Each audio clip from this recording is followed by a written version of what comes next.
Mapagpalang araw sa inyong lahat.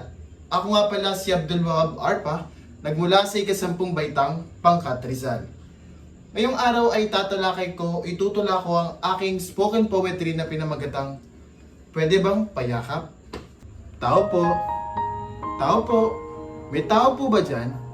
Magtatanong lang po sana, ang taong puno ng luha at pigati. Pwede bang payakap? Pagod na kasi ang puso't katawan mula sa mga problemang walang katapusan, tulad ng mga trahedyang hindi malimutan. Sabi nila, malaki raw ang pagitan ng Batanes sa Tulo. Pero bakit tila mas malaki pa mga problema ko kung ikukumpara ko?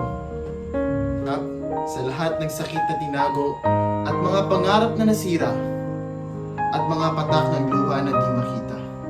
Di makita kung makakatakas pa ba sa madilim na mundo na puno ng pangarap at bakit iyon binabalot na ng mga problema. Dahil maging pamilyang pinagmulan ay hindi na malapitan.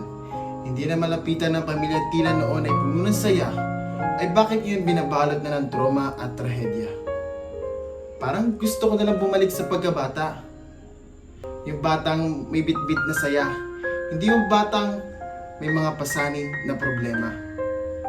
Kaya sana, kapag may lalapit sa iyo at magtatanong kung pwede bang payakap, sana itugon mo na lamang na, halika rito, yayakapin kita.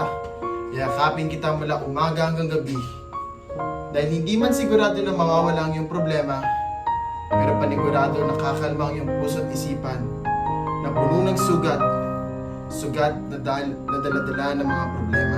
Kaya tatanungin kita muli, pwede bang payakap? Kahit saglit lang, pagbigyan mo ng puso na durog na durog.